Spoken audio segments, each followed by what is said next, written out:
یا پھر بیٹے یا بیٹی کو اگر آدمی گفٹ دیتا ہے تو ان کو برابر ہی دینا چاہیے دونوں کو اپنی زندگی میں؟ اس کی تھوڑی وضاحت کر دیں پلیز. دیکھیں وصیت اسے کہا جاتا ہے جو بندہ جو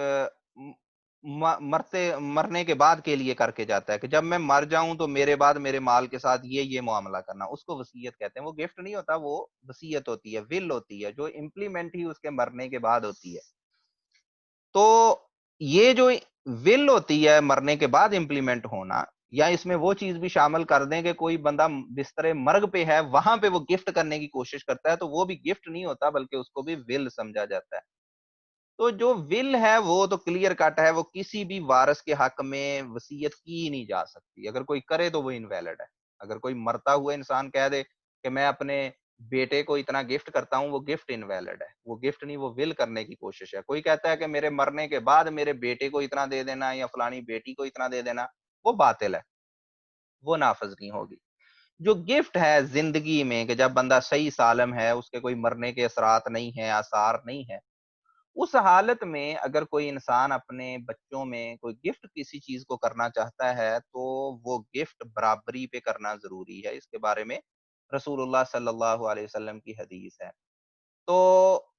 یعنی کہ اور اس گفٹ سے مراد ہے سگنیفیکنٹ گفٹ. جیسے مثلاً اگر کوئی شخص جو ہے وہ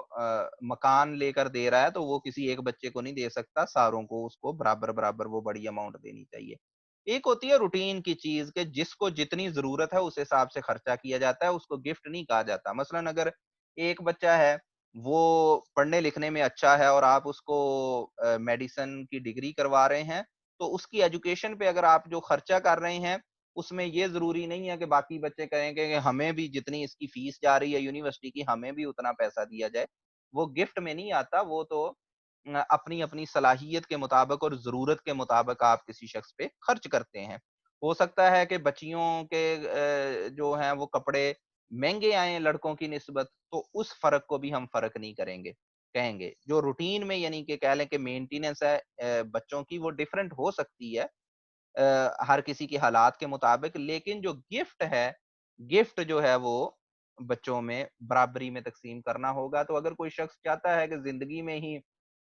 وراثت کی بجائے انتظار وراثت کا کرنے کے زندگی میں ہی اپنی وراثت کا جو حصہ بنتا ہے اس کو گفٹ کی شکل میں اپنے بچوں کو دے دے،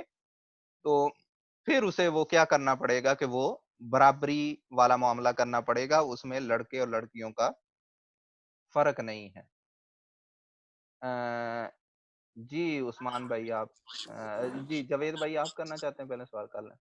نہیں عثمان بھائی کو کر لیں پھر. جی عثمان بھائی. السلام علیکم شیخ. یہ حج کے بارے میں میرا ایک کوشچن ہے. ہمارے ایک رشتہ دار ہیں، مامی ہے ہماری، تو ان کی ابھی دوسری شادی ہوئی ہے اور ان کے جو ہسبینڈ ہیں وہ کافی اولڈ ہیں اور ان کے اپنے جو ان سے کوئی بچے نہیں ہیں اور ان کی خواہش ہے کہ حج پہ جانے کی. تو کیونکہ ان کا کوئی یہ نہیں ہے، کیا کہتے ہیں اس کو، جانے کے ساتھ ان کے ساتھ، تو وہ اکیلی جا سکتی ہیں یا گروپ کے ساتھ جا سکتی ہیں؟ جزاک اللہ خیر. نہیں، خاتون کو جو ہے وہ محرم کے ساتھ ہی جانا چاہیے. تو محرم آپ کو پتا ہے کہ بہت زیادہ رشتہ دار ہوتے ہیں، خونی رشتہ دار، اور یو کے سے بہت سارے لوگ جاتے بھی رہتے ہیں. تو ان کو کوشش کرنی چاہیے کہ فیملی میں سے کوئی محرم جو ہے، جو بھی کوئی محرم مل جائے اس کے وہ ساتھ ہی جائیں، اکیلی نہ جائیں. ان کا محرم کوئی بنتا نہیں ہے نا. ایک تو ان کے ہسبینڈ ہیں وہ کافی اولڈ ہیں تو وہ جا نہیں سکتے، ان کی اپنی اولاد نہیں ہے کوئی، مطلب ہے ایسے بانجا بانجی ایسے کوئی بھی نہیں ہے، تو اس لیے وہ بالکل تقریباً اکیلی ہیں قسم کی. نہیں، اکیلی کا کیا مطلب، ان کے کوئی یعنی کہ کوئی خونی رشتہ دار موجود ہی نہیں ہے، وہ ہیں کون؟ اگر یعنی کہ مثال کے طور پہ ان کا ہے بھی ہیں تو کوئی ان کا ماما نہیں، کوئی ان کے یعنی کہ بہن کے بیٹے نہیں ہیں، بھائیوں کا کوئی دور دراز تک بیٹا نہیں ہے، اس کے کوئی ماموں نہیں ہیں، اس کے کوئی چاچا زاد نہیں ہیں، کچھ بھی نہیں ہے. نہیں ہے، مطلب دور پار کے ایسے رشتہ دار کہتے ہیں، لیکن ان کی حیثیت نہیں ہے کہ وہ جا سکیں حج پر. مطلب یہ جا سکتی ہیں، ان کی مطلب ہسبینڈ سپورٹ کر رہے ہیں لیکن ان کا نہیں ہے ساتھ میں محرم، وہ اگر کوئی ہے تو وہ افورڈ نہیں کر سکتا. ان کی ایج کتنی ہے خود خاتون کی؟ ان کی تقریباً 60 کے لگ بھگ ہوگی. ہاں تو اس میں تو گنجائش پھر موجود ہے، کیونکہ علماء میں اس بارے میں اختلاف ہے کہ زیادہ ایج کی جو خاتون ہے اگر وہ کیا جا سکتی ہے اگر ہر مناسب ہو، جیسے گروپ ہو اور گروپ میں کچھ یعنی کہ قابل اعتماد موجود ہوں، مرد بھی اور خواتین بھی، تو اس صورت میں گنجائش ان کے لیے موجود ہے اس ایج کے لیے. جی جاوید بھائی. اچھا وہ آپ صاحب جو آپ نے وہ ذکر کیا ہے کہ اگر اپنی زندگی میں اگر آدمی گفٹ کرتا ہے تو جیسا کہ ہمارے یہاں پر کلچر ہے کہ والد اپنے بیٹوں کو تو مکان وغیرہ لے کر دیتے ہیں، تو اگر ایسا کوئی معاملہ ہو تو پھر بیٹی کو بھی لازمی لے کر دینا پڑتا ہے. اگر آپ نے بیٹے کو مکان دیا اپنی زندگی میں عام حالات تو پھر بیٹی کو بھی لے کر دینا پڑتا ہے. جی جی، اس میں یہ نہیں ہے کہ بندہ اپنے آپ کو زیادہ پریشر میں لائے کہ بھی اب ایک بندے کی حیثیت ہی ایک مکان اگر خریدنے کی ہے تو اس کو یہ مکلف نہیں ٹھہرا جائے گا کہ وہ اگر اس کی ایک اور بیٹی بھی ہے اس کے لیے بھی وہ اس کو کہیں سے ارینج کرے، بلکہ اس کا طریقہ کار یہ ہوگا کہ وہ پھر ایک بیٹے کو بھی وہ پورا مکان نہ دے، بلکہ اس بیٹے کو ہیلپ آؤٹ کرے کہ بھئی ٹھیک ہے میں تمہاری کچھ مدد کر سکتا ہوں، تم بھی اپنے کوئی فنڈز ارینج کرو اور کوئی یعنی کہ زیادہ بڑا گھر کرنے کی بجائے کوئی چھوٹا کر لے مثلاً، لیکن جتنی بھی فادر کی مالی حیثیت ہے اس مالی حیثیت کے مطابق جتنے اس کے بچے ہیں لڑکے لڑکیاں ہیں ان میں برابری سے وہ تقسیم کرے اپنی حیثیت کے مطابق. یہ نہیں ہے کہ اپنی اگر حیثیت اس کی 1,00,000 پاؤنڈ کی ہے وہ 1,00,000 پاؤنڈ پہلے ایک بچے کو دے دے اور بعد میں باقی دو کے لیے مولوی سے آگے پوچھتا رہے کہ ان کو میں لاکھ کہاں سے دوں. مسئلہ ایسے نہیں ہے، مسئلہ یہ ہے کہ اگر آپ کے پاس ہے ہی 1,00,000 پاؤنڈ تو پھر آپ نے 3 حصوں میں تقسیم کر کے وہ 3 بچوں کو دینا ہے، ایک بچے کو ہی نہیں دے دینا وہ پہلے سارا. اوکے جزاک اللہ خیر. چلیں ٹھیک انشاءاللہ جی، نیکسٹ ویک پھر اگلے لیسن میں ملاقات ہوگی. اقول قولی ھذا استغفر اللہ لی ولکم ولسائر المسلمین. السلام علیکم ورحمۃ اللہ وبرکاتہ.